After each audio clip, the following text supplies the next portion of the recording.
Hey, what's up, everybody? We're back in studio here at the Fryar Place with the Conversations of Fire. I'm your host, Irving Fryar. Yep, we have a great guest today. You know, I put some posts up about it, touting him, excited about him being on today. But you know, before we bring the guest in, as usual, as customary here, we got to play a couple of commercials. So we'll be right back right after this.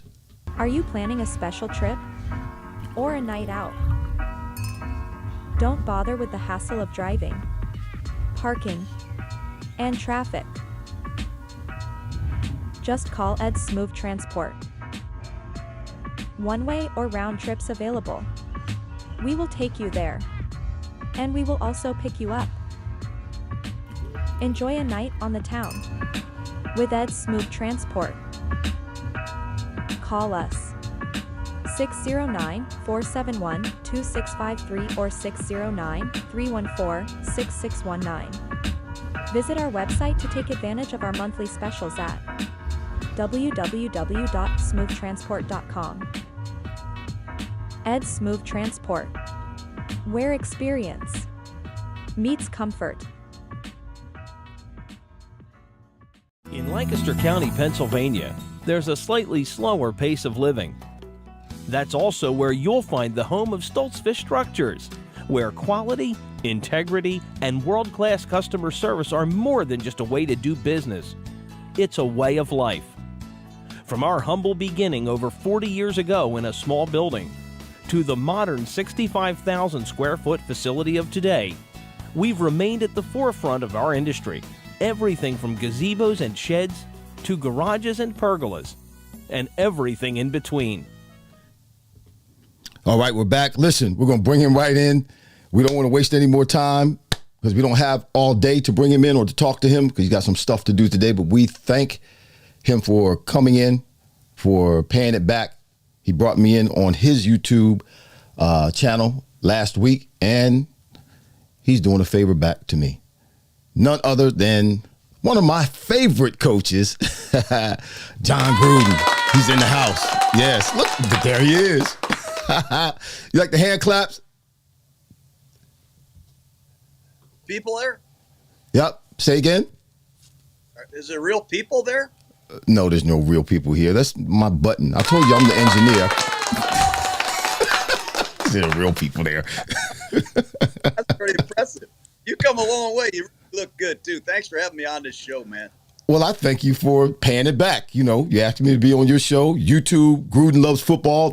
Listen, you got a new channel on YouTube doing your thing. That's what you do best. That's football. At least that's what I think you do best is football. But listen, Super Bowl champion, 39, Jon Gruden, head coach, also former ESPN Monday Night Football color analyst.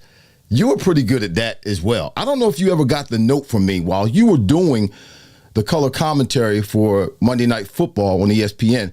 I sent you a note. I forget how I sent it, either through a text message or a letter telling you you're not an analyst, you're a coach. You need to go back to coaching. Did you what caused you to go be an analyst? You know what? I got fired by the Buccaneers, and I was kind of lost for a little bit, and ESPN came calling and asked me if I'd be interested in going on Monday Night Football.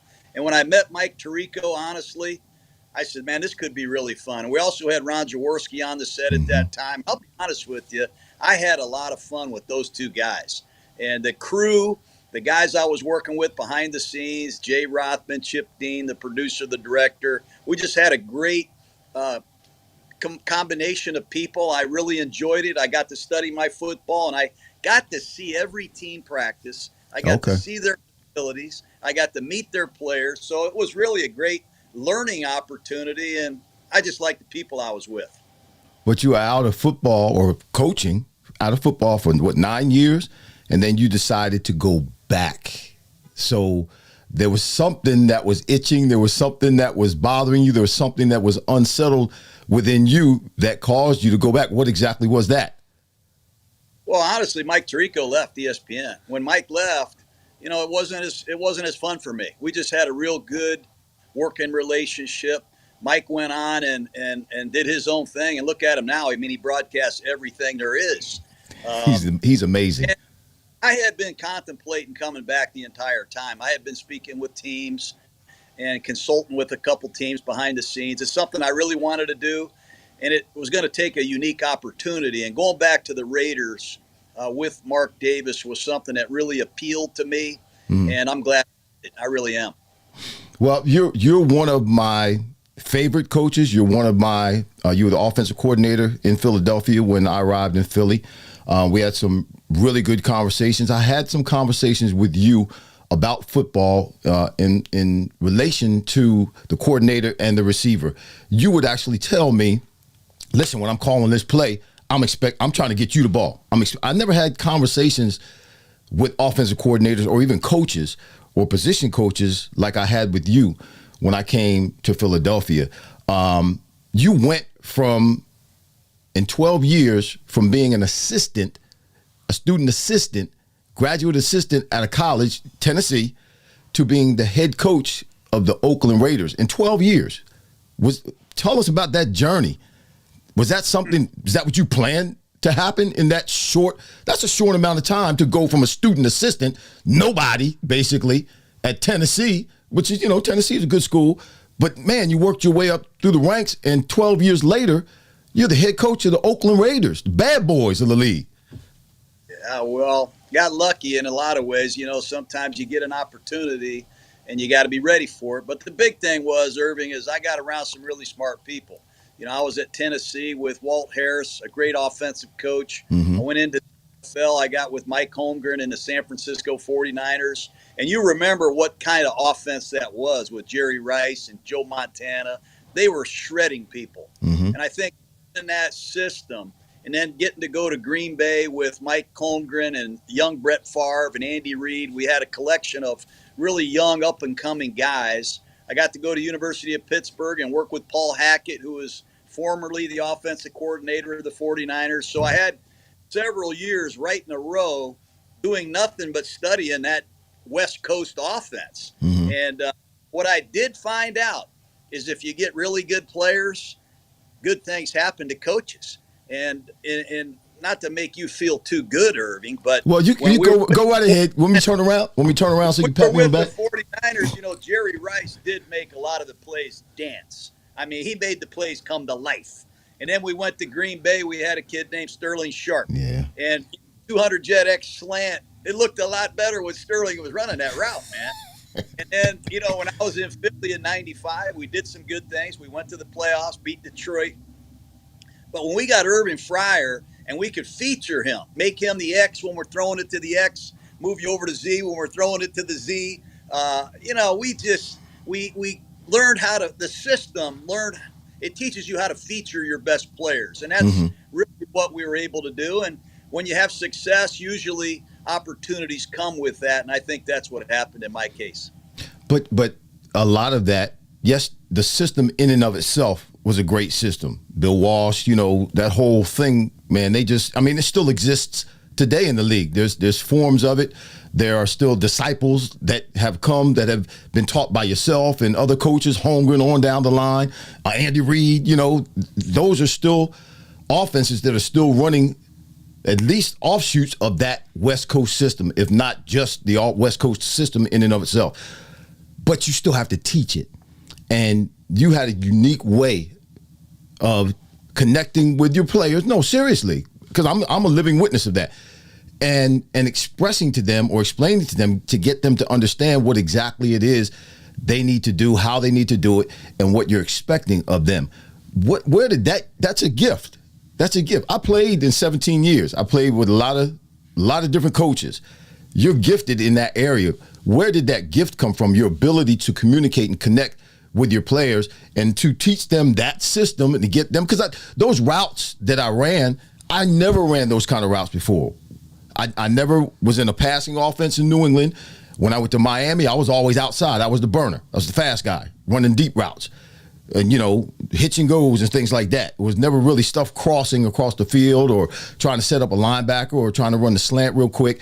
It wasn't a lot of that. When I got to Philadelphia, it was the West Coast offense. You were moving me around like a chess piece, putting me in motion. I'm running option routes on the linebackers. I'm running slants on the corners. I'm doing all kinds of stuff that I never did before. And you were able to communicate that to me and to allow me or get me to actually perform it on the field in a very short period of time, because we took off from day one when I got there. So where'd that gift come from?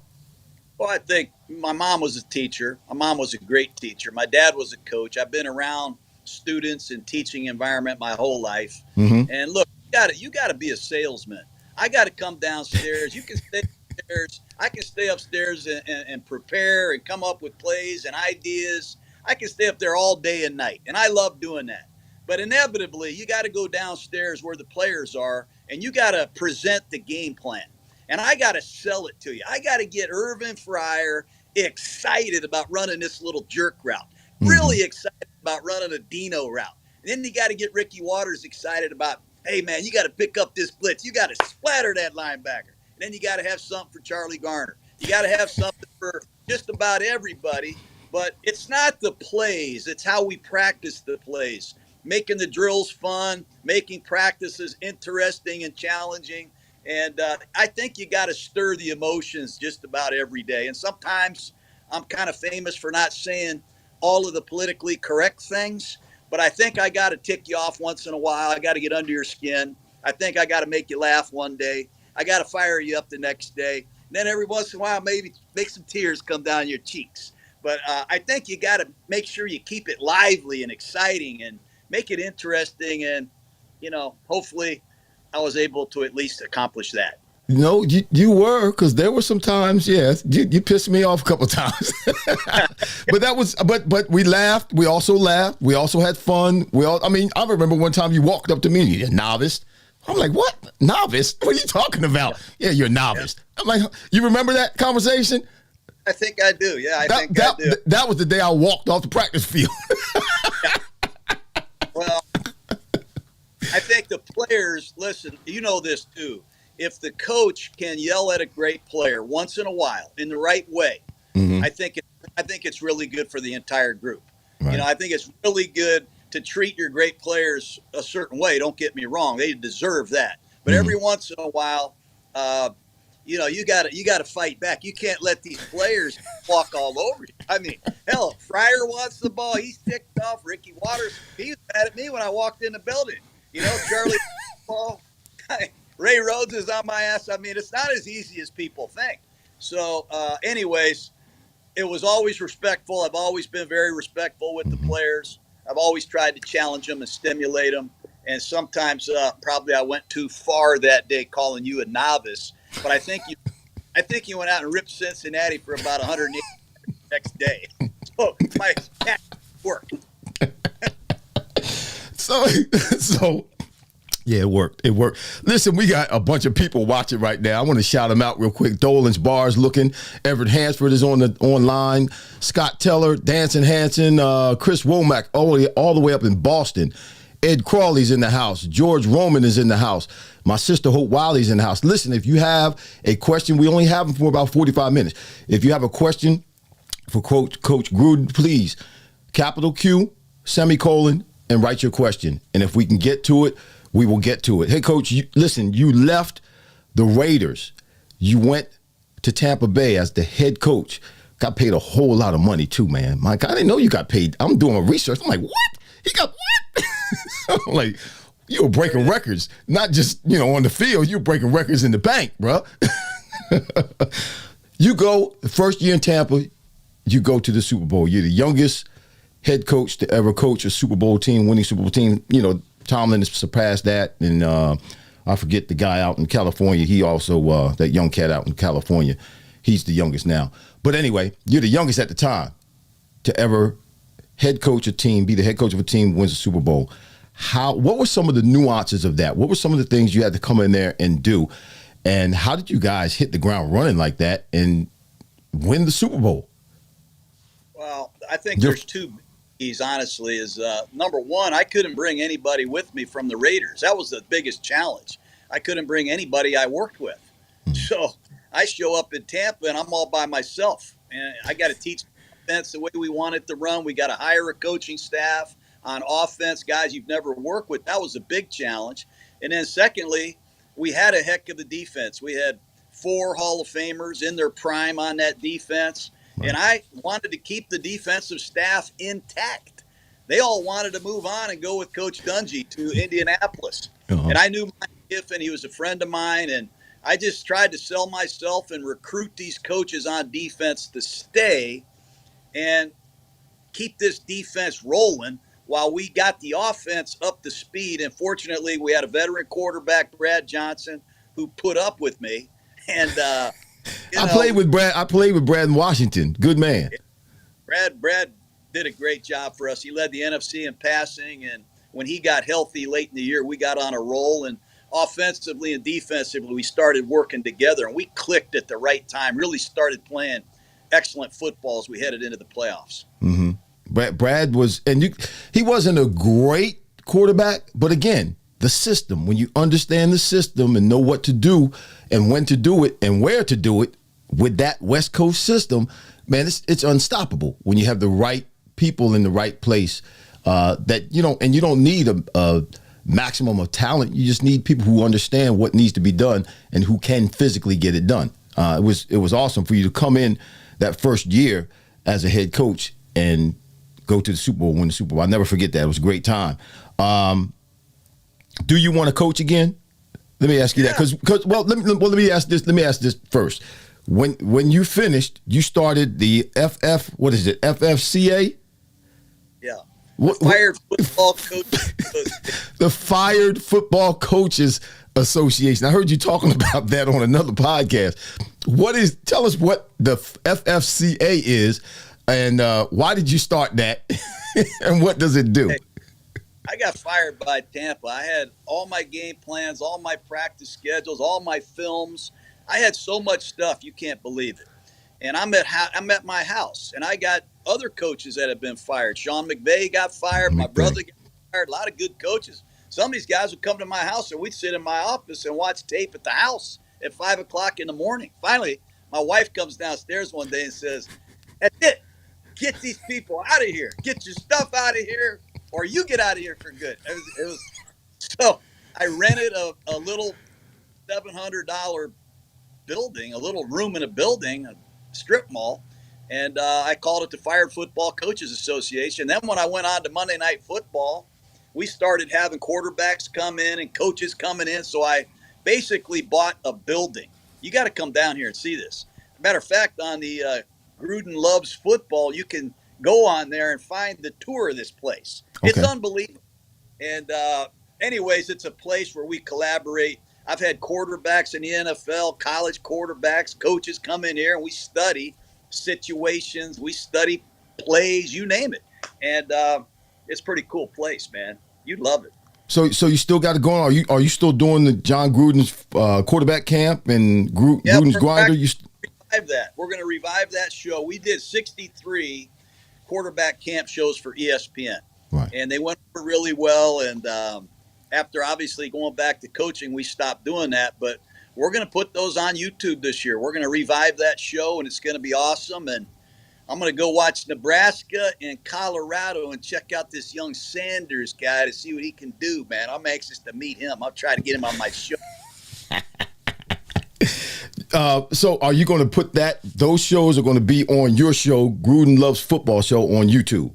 That's right. We're going to do it right there on YouTube. It's going to be awesome. And we've already met Jalen Milroe from Alabama. I haven't got him to come on the show for sure yet, but Seth Hennigan at Memphis. There's a really good crop of quarterbacks, and it's such a great time because I see their offense. I make cut-ups of their offense, and they teach us something that they did extremely well in college. And, of course, I poke fun at them a little bit. I find a couple jabs to take, and we try to teach them some things that are going to happen in the NFL, and then we go work them out. So the viewer gets a chance to really get to know each kid, and we're going to have some fun doing it. I can't wait. You are gifted. Like I said, we had conversation when I first met you. One of the things you said to me after we finished that nice meal and you guys paid that big bill in Philadelphia, that big restaurant, you said to me, "We're going to bring you in here We're going to sign you, but you can't get hurt. That was something, and I never really understood what you said. Maybe because I had a little injury my third year or my last year, the year before in Miami. But I never was a guy that missed a lot of time. Those kinds of things, when you communicate them to your players, that brings a uniqueness about you as a coach. Not just the X and O's, but you're a gifted coach. You're a gifted coach. I will put you number 2. I can't put you above Tom Osborne, okay? And I'm sure you respect that. I can't say that you're pass in Nebraska. What are you talking about? No pass. All I did is I saw you run a reverse one time, but you never got the damn ball. But I didn't go to the University of Nebraska. I told you this on your show. I didn't go there to catch balls. I went there as a defensive back. I went there as a safety. So when they put me on offense and threw me the ball just every now and then, that was kind of like a plus. So, and I wasn't even thinking about going in the NFL. I wasn't thinking about being a receiver or any of that kind of stuff. But so with that gift, man, that's got to always be stirring in you. You talk to the quarterbacks. You have your show that you're doing, and you're just excellent at it. Do you want to coach again? Are you going to coach again? Yeah, I'm going to coach. There's no doubt. I'm going to coach. I'm studying college coaching right now. I wouldn't mind coming back and coaching one of these colleges now that you can get the transfer portal and get the NIL money. I'm going to get me some players, man. But I'm preparing myself every day to coach. And when you tell a player you can't get hurt, well, look, that people don't realize. When Irving Fryar comes out of the game, who replaces him on 3rd and 6? Who replaces him in the red zone when you want to run a critical route? People don't realize, how hard it is for a great player because they got to get double teamed. They got to get beat up because they're seeing the ball so much. They got to get up, get back in the huddle, and then run another great route against another great defense in a critical moment. And I think just letting you know, hey, you are going to be the main vein of this offense, man. You cannot get hurt. And I'm just trying to sell to you the role, and it's the front line. You're the man, and I think you wanted that, and that's why you came to Philly. And if you look at your great career, I think 2 of your best seasons were right there in Philadelphia when you and I were having some fun. Yes, sir. Yes, sir. And I did not get hurt, or at least I didn't miss a game. I'm not going to say I didn't get hurt, but I didn't miss a game while you were there. I sure enough didn't. Great. Well, people don't realize, I don't think they realize what a physical wideout you were. Not only as a runner after the catch, but as a blocker. I mean, I can visibly remember some of the safeties. They used to come down and support the run. Not anymore. I said, you better be careful. This cat comes down the alley. He's going to smash us, man. And they didn't fill the alley against Irving Fryar because for about 8 straight years, you would push that corner off and crack these safeties, and they wanted no part of that, man. It was really one of my favorite memories of these sweeps that we ran in Philadelphia, how soft the support was because of the fear of number 80 pushing that corner and just blasting these safeties. I still have cut-ups I'm very proud to show people. Well, that came from Nebraska. That's what I did in Nebraska. That's what I did for 9 years in New England as well.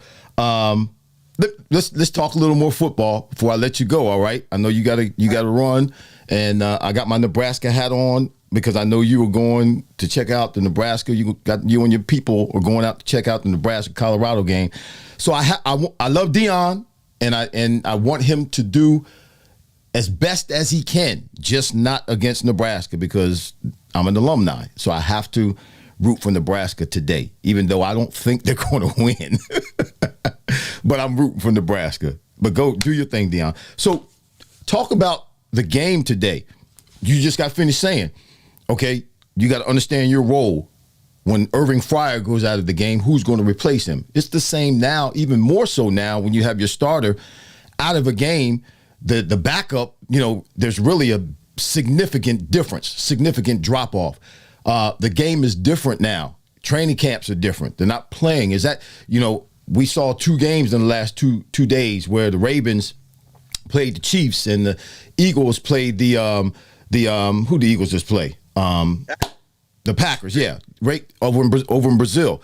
And the games were kind of sloppy because, and I think that's because the starters don't play in the preseason. The game has changed. What are some of the things that you like about the changes? What are some of the things that you don't like about the changes in the game right now? Well, I like the open style that we're playing with now, the emphasis on the passing game to a degree. I do like that. I think what we're seeing is, you know, we're seeing a lot more parity. There's not one team that you know is going to be in the Super Bowl. You're seeing 7 or 8 teams that have a chance, maybe 10 or 12, honestly. I just don't like how we've kind of dumbed it down a little bit. There aren't as many practices anymore. The off-season program has shrunken. You can't put the pads on the practice field anymore, so it's really hard to develop linemen and pick up stunts and teach pass protection. We're playing a lot of games, playing 17 regular season games now, but there's not a lot of practices. And I worry about that. I do see a lot of college kids now transfer multiple times. So you're not really becoming a master of a system. And you're really not as far along as maybe you think you are. Now, you might be a better athlete because of the modern technology and all that good stuff, but it's just, I see Friday night football in high school. I see the same offense on Saturday now. And I see a lot of the Saturday offenses in Sunday football. So I am a little bit concerned with how we're training quarterbacks and how we're evolving this game, because certain elements are dissolving, if you ask me. So basically what you're saying is the game, yes, is not evolving. And I believe that's why they're making the changes, to make the game evolve. But it's not evolving because some of the nuances is devolving. So it's not getting better and more intricate or even more complicated, so to speak. It's becoming more eligible for anybody to come in and do well. You know, I can learn this offense, I can learn that defense. Why? Because there's no nuances like it used to be. There's no changes, no shifts, no things are just kind of vanilla as opposed to, and that's because they don't practice as much, like you said. And that's really making the game, in terms of the way you see it or a coach sees it, easier to deal with. Does that make sense? Yeah, I think that's exactly right. There's an emphasis on tempo. We want to run as many plays as we can. A lot of the passes that we see, whether you agree with me or not, a lot of the passes that you see are running plays. I mean, they're handing the ball off to the running back, and if the linebacker steps over there, they pull it out and they throw a bubble screen, or they pull it out and they throw a little looky route. And if you really sit down and study a man's route tree, go ahead, take the top receivers coming out of college football and just, what are the routes that they have run? Show me the routes that they have run. And the route trees are not very big. Right. It's a slant and a crossing route, and maybe a quick out. And you know that from working with me and being with Don Shula and Dan Marino, we have been an RCE team. Recognition. You recognize the defense. And then when you recognize the defense, you communicate the best possible play, which is going to lead to execution. Right. So it's recognition, communication, execution. That's the philosophy I've lived on my whole life. Now I think people are looking to the sideline. They get the signal from the coach. They clap their hands and we run it. You know, to me, I don't get excited like I used to be when I watched that for 3-4 hours straight. Right. Are you? I mean, you would be I think you would be a great college coach. Do you prefer at this point, you know, in football history, do you prefer college over professional? I know this. I know I can help a team. I know I can help some players out there, and that's really what I like to do. I've been doing it behind the scenes here at my little FFPA, but I want to get back out on the grass, and I want to install some plays and some audibles and a system where young people can take off and become great. And that's I think that's the only thing I really have on my mind right now. I just got to find somebody that believes in me. Well, you were spotted at the Saints training camp in 2023. What was that going? What was going on there? What was that all about? Well, I was with the Chiefs this year for 4 or 5 days. I have a lot of friends, as you know, in this business. It's a fraternity. And Derek Carr, my old quarterback, was with the Saints, and I was up there supporting him and just seeing if I could be of any assistance. And up there in Kansas City, there's Andy Reid, who we work with in Green Bay together. He was a tight end coach. And it's just a great thing that he did for me, invite me up there. And I was just supporting the Chiefs and complimenting them. And I got a chance to really witness how they operate, how hard they practice, and how competitive they are on the practice field. It's one of the reasons why they're great. They really have a great leader in Andy Reid. And Brett Veach, their general manager, has done a phenomenal job keeping that group together. But that gives me a chance to stay close, Irving, and get excited. Just in case they call. Yeah, my phone is on. I just make sure, nope, I don't have any messages yet. I'm still looking. So Andy Reid, well, let me do this because Everett Hanford, this is a good question. Everett Hanford asked the question. I don't know if you can see it. I'll read it to you. Coach, this is to you. What team or other head coach kept you up late at night before Sunday's game? So which coach that you played against or had a chance to coach against, which coach and team gave you the most trouble or gave you the most anxiety the night before the game? I'll be honest with you, Buddy Ryan, when he was coaching at Arizona, I caught Coach Ryan at the tail end of his career. I thought he had 12 guys on the field, man. I thought they were blitzing 5 over here, 4 over there, man. And he just really knew how to apply pressure to an offensive protection system, and that was the one guy I think that I used to really not just respect. I feared some of the things he put on tape. Mm-hmm. Wow. Well, I hear a lot of the players, like Seth Joyner and guys like that who played for Buddy Ryan talk about his prowess and how great of a coach he was and some of the schemes, that he had put in and how they were able to blitz people and, really just take the game under control defensively. And they had a great defense back then when they were here in Philly. So it's Buddy Ryan. That's who it was. Let me ask you this. Top 3 coaches in the NFL. Who are the top, in your opinion, who are the top 3 head coaches in the NFL right now? Well, I start with Andy Reid. Andy Reid is still really involved in every single aspect of that organization, man. And he'd be the number one. I think Sean Payton's a tremendous coach. Sean Payton has done it a long time in New Orleans, and now he's got a chance to really adapt with a young quarterback in Denver. Those 2 guys, Mike Tomlin is a great coach. Having worked with Mike in Tampa, he's a great leader. He's no fear, no nonsense, and a very confident guy.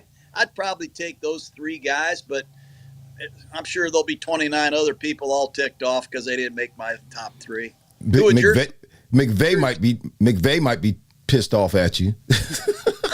That's your buddy, isn't it?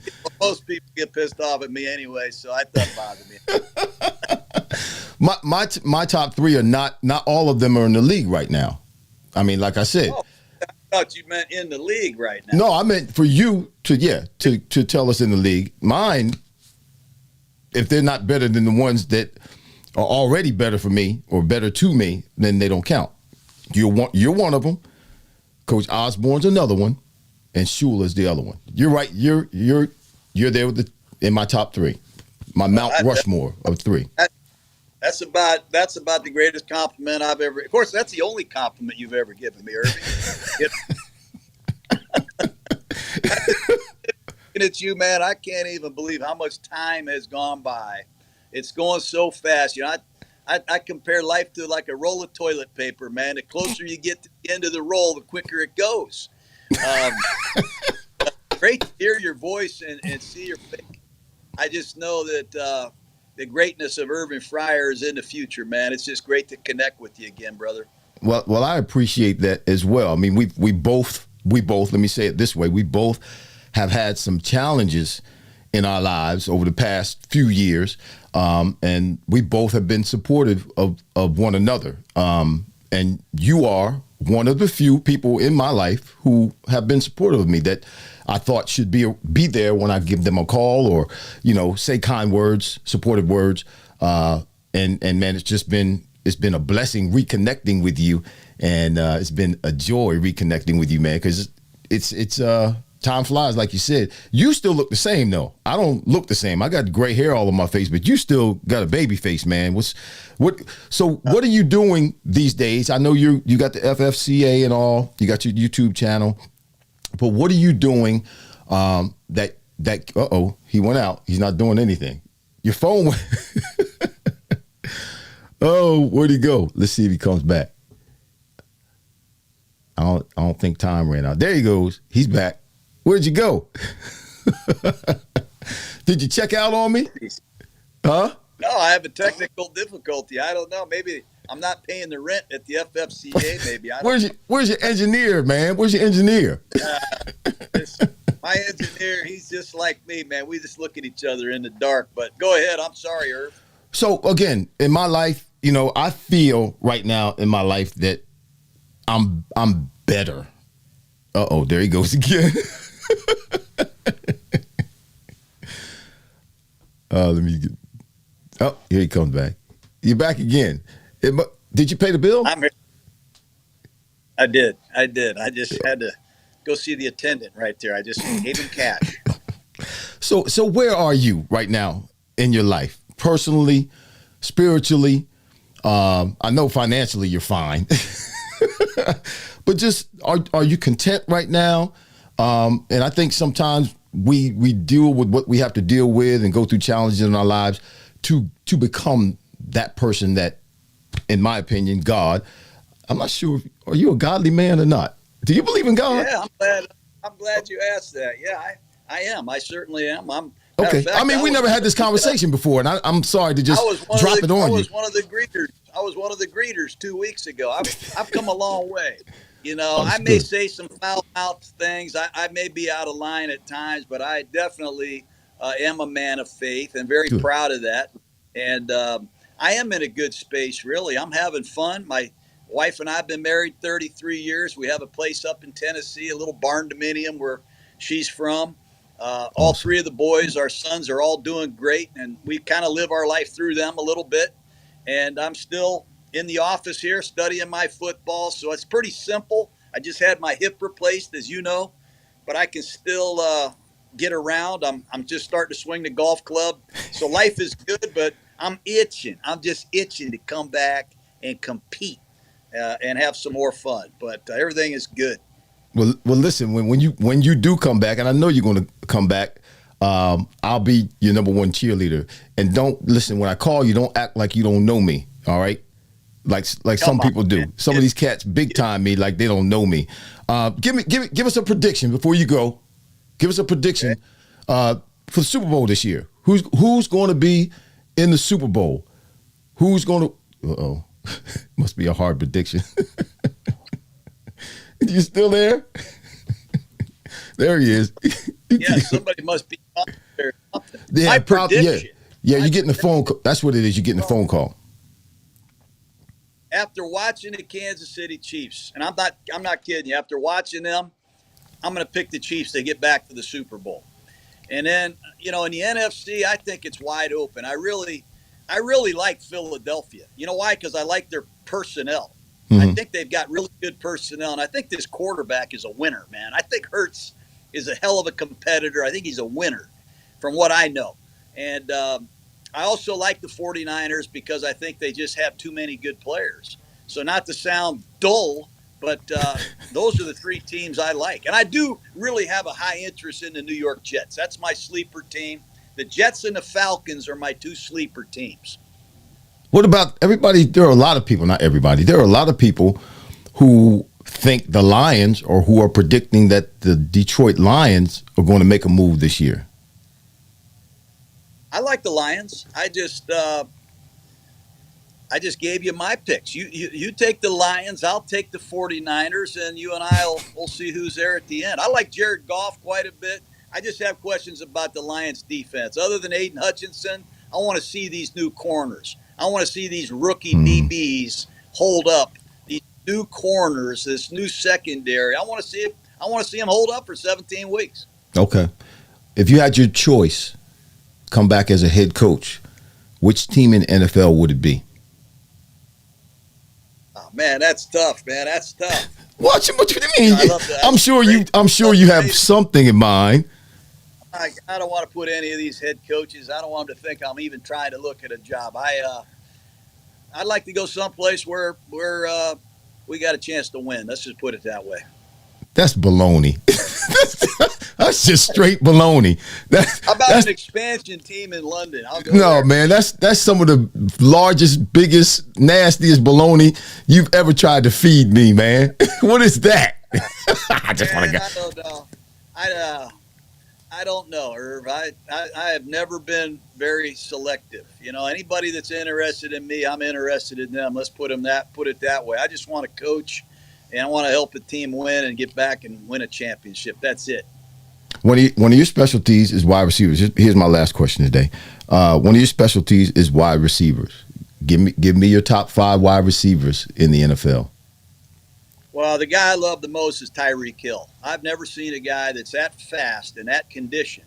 And, I mean, this guy's put together like unlike any human being I've ever seen. I love Tyreek Hill. I like the kid Chase in Cincinnati. I think the guy runs good routes. I think he's tough. I really do. I like this kid they got in Kansas City, this Rashid Rice. After watching him practice, this guy has a real knack for running routes and turning people. I mean, the guy really does a heck of a job. I like Justin Jefferson. I do like Justin Jefferson and CeeDee Lamb. I think those two guys are outstanding. They run an array of routes.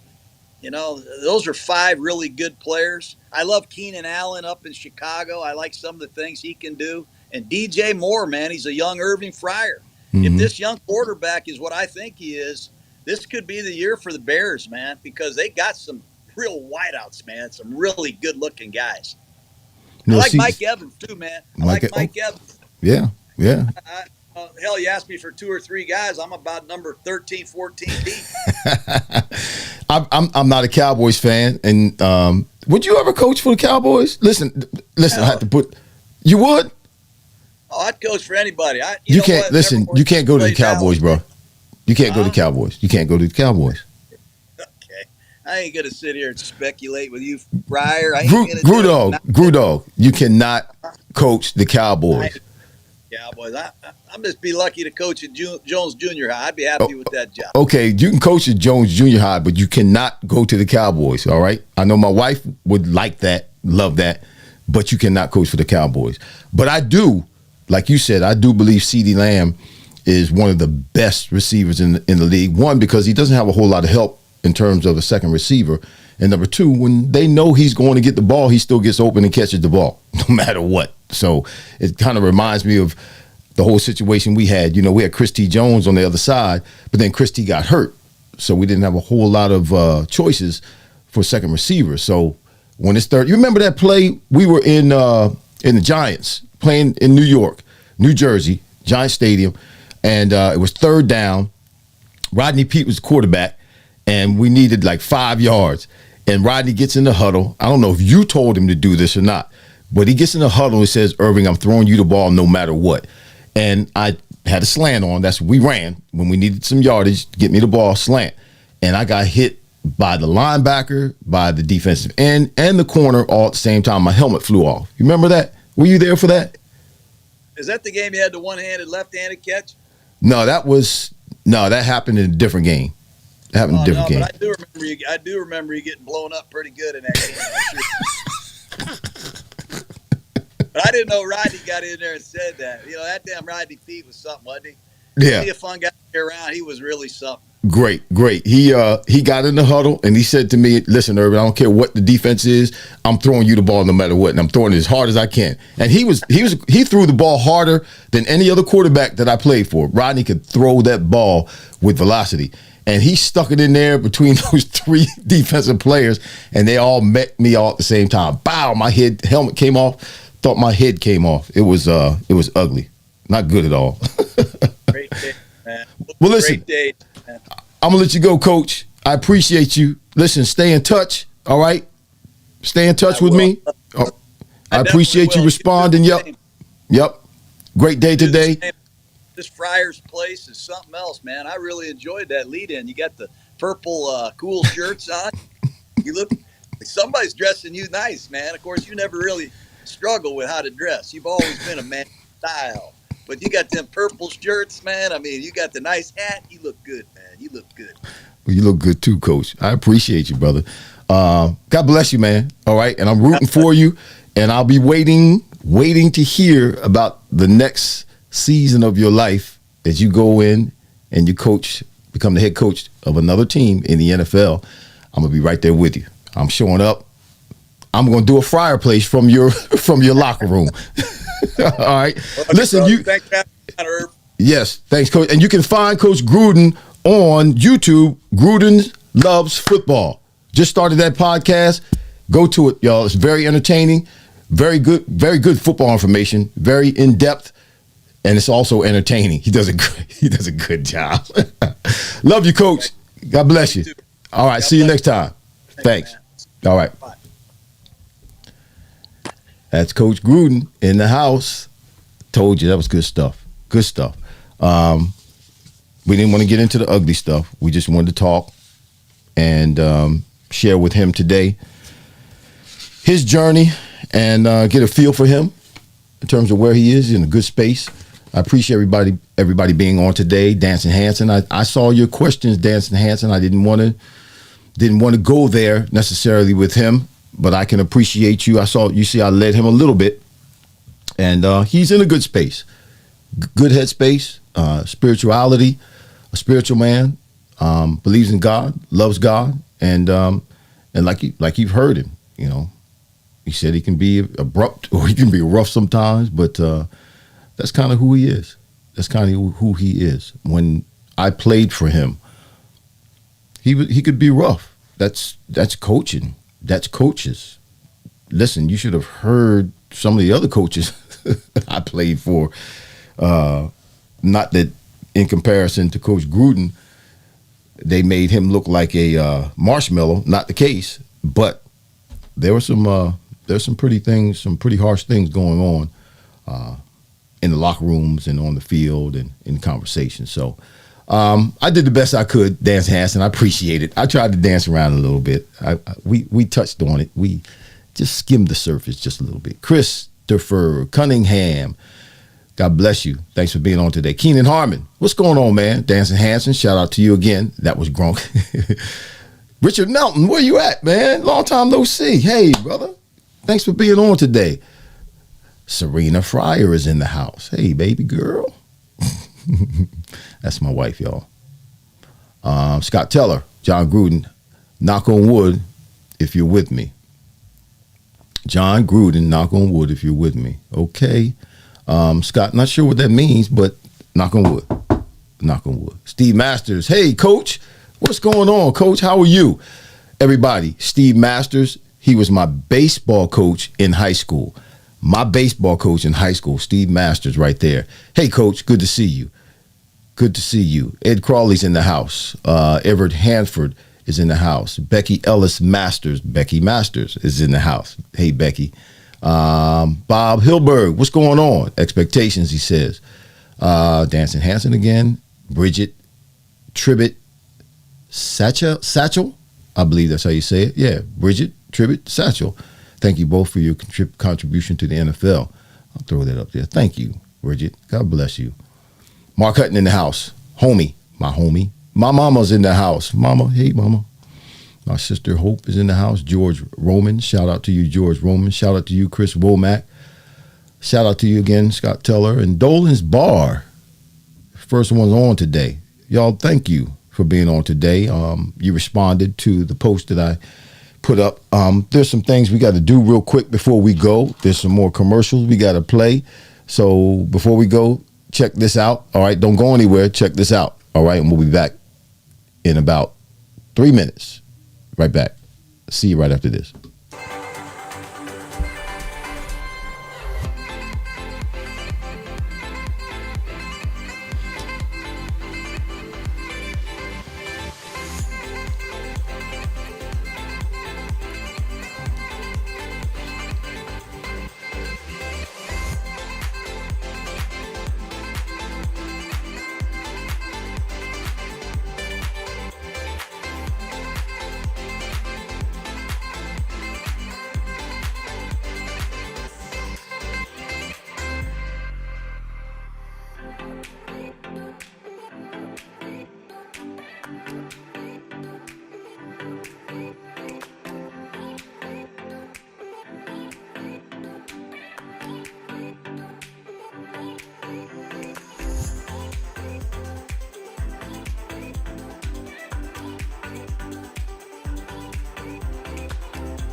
Hey, I'm back. Listen, Stolfus Structures. Yes, Stolfus Structures is a 49-year-old family business. Stolfus Structures is a storage, shed, and garage company located in the heart of Amish country. Yes, they ship structures nationwide, so you can check them out on mysheds.com. They strive to be the undisputed choice of modular garages, sheds, and outdoor living products in the United States while furthering the kingdom of God. Stolfus Structures is known for their fast delivery, great quality, and great client service. So if you're looking for a garage or a shed or any kind of outdoor living product, Stolfus Structures is the way to go. You check them out on mysheds.com. Yes, mysheds.com. Peter Zook is the owner too. Shout out to Peter Zook. Great man. Met him a few times in a few different places, a few different settings. Had an opportunity to sit down and break bread with him. Great man. Stolfus Structures, y'all. Check him out. Vinny Capriotti's in the house. Again, Richard Melton's in the house. I'm around, been anticipating start of season Fryar Place, and of course, Wideouts World. Yeah, those are a couple of different podcasts that I do. Wideouts World is another podcast that I do on Wednesdays at 7 p.m. James X. Man Monsanto. Yeah. What's going on? He said, what's up, bro? Shout out to you, brother. Thanks, Everett. Appreciate you. And Vinny Capriotti's in the house, as I said. Listen, great interview, great time. We're going to have him back, actually, at some point. We have to have him back at some point. Great interview. Jon Gruden. And I didn't just say that he was one of my favorite coaches or one of my best coaches just because he was on the show. He really was. He was a guy. Actually, he was young. He's younger than I am. He's the first coach that had direct contact with me and gave me direct instructions that was younger than me. And he brought out some things in me that other coaches just didn't. And he was able to create situations on the field to bring about productivity in my game that just didn't happen in other places. So I'm very appreciative of him. As he had mentioned during the show, 2 of the years, well, I was with him for 2 years. Those 2 years were 2 of the most productive years in my career. And that was the latter part of my career. I think I was 34 and 35 years old in those 2 years, or 33 and 34. So that's pretty much unheard of when you talk about a wide receiver or an athlete in their mid to late 30s, you know, having their best years numbers wise. But he had a lot to do with that. And we just happened to stay in contact with one another. And one of those years, I meant to ask him about it. One of those years while he was in at Oakland with the Raiders, I think it was the year I retired, 2000, he had given me a call and asked me to come out and be a part of the team. I should have took my behind out there and played with him for a year or two. I probably could have got another 3 years in the league with him had I gone out there. But I made a decision not to go. I thought it was the right decision at the time, but evidently it may not have been the right decision. But anyway, Tony Peavy, what's going on? Shout out to you. Thanks for being with us today. All of you, thank you for being with us today. This is the Fryar Place. Thank you for responding to my post. We're normally on live every Friday at 6 p.m., 6 to 7 p.m. But this was a special edition where Coach Gruden could only come on. He couldn't come on yesterday at 6 p.m. He could come on today at 12 noon. So we made it happen. We went live, and you can go back and watch this and just listen to some of his comments, some of his insight, his perspective, particularly when it comes to football, and his coaching prowess. It was amazing, or it still is amazing. And there's no doubt in my mind when he does come back and coach again, he's going to be at a high level. The team that he coaches is going to perform at a high level. And I would not be surprised, not by any stretch of the imagination, I would not be surprised the team that he ends up coaching in the NFL this next season in his life, not, the next football season, but this next stretch of his life, it's next stretch of his coaching career. I would not be surprised if they go to the Super Bowl and win the Super Bowl. He's got it like that. He stayed in tune and in touch with what's going on. Again, he's got that FF's coaching association, Fryar Football Coaching Association going on, which allows him to stay connected with what's happening in the NFL, you know, with regards to the trends of play changes and players and so on and so forth. So it's just, he's a football guy. He can't get away from football. He knows football. He loves football. He breathes football. He bleeds football. And as you can see, he articulates football very, very well. He's got a great football mind. So shout out to Jon Gruden, Coach Jon Gruden, Super Bowl champion head coach and former. We didn't talk about his football analysis on Monday Night Football, his color analysis. We didn't talk about that very much, but he was very good in doing that because he's a very good communicator. So it was a great show today. Listen, thank you all for joining us. Thank you for watching. Thank you for your questions. Thank you for your comments. I appreciate you all. You make the Fryar Place happen. In order for me to get sponsors, they look at the views, they look at what happens when the show is going on. And as long as there's people on and there's a plethora of people on, then that presents a platform for them to present their product. And then I get sponsors. So thank you, those of you who are viewers, those of you who have subscribed. And if you have not subscribed, listen, please, please, please, please go to the Fryar Place. Any of you who are watching this right now on my Facebook channel, Vinny, Tony Peavy, I see you on Facebook. Scott Teller, you're on Facebook. James X-Man, Monsanto, you're on Facebook. Everett Hanford, you're on Facebook. Chris Cunningham, you're on Facebook. Dancing Hanson, thank you again for the comment that I did a great job. I tried to, get it in there a little bit. But you're on Facebook. Please go to YouTube. Hit that magnifying glass. That's a search button. Type in the Fryar Place. You see it right here in the corner. The Fryar Place, right over there. Right there. The Fryar Place, F-R-Y-A-R. Type that in the search engine, and it'll take you to the YouTube channel where we are. And subscribe. Like, share, subscribe. And then when you're on, don't forget to comment. Also hit the notifications button, because when you hit the notifications button, when we do go live, it'll pop up on your phone. And at least you'll come on for a minute if you don't have time to stay on for the whole time the show airs live. All right. We'll see you all next week. We are going to have a live show at the Cigar Code here the third Saturday. I'm sorry, not Saturday. We're on Saturday. The third Friday in September, because we're going to have a live guest with a live audience, and our live guest for the football season will be a current Philadelphia Eagles football player. Don't know who it's going to be. We'll probably go, we'll know a week before, but I'll give you plenty of time, plenty of notice, so you can prepare yourselves, so you can either watch us via the YouTube channel, or if you're in the area, you can come down to the Cigar Code and meet that current player in person, and ask a question or two, or get an autograph, get a picture. That'll be nice. But until then, listen, y'all, be kind to yourself and be kind to other people, because you reap what you sow. We live in a crazy world. Take care of yourselves. Be good. We'll see you next time, Lord willing, and the creek don't rise. All right? Out of here. Peace.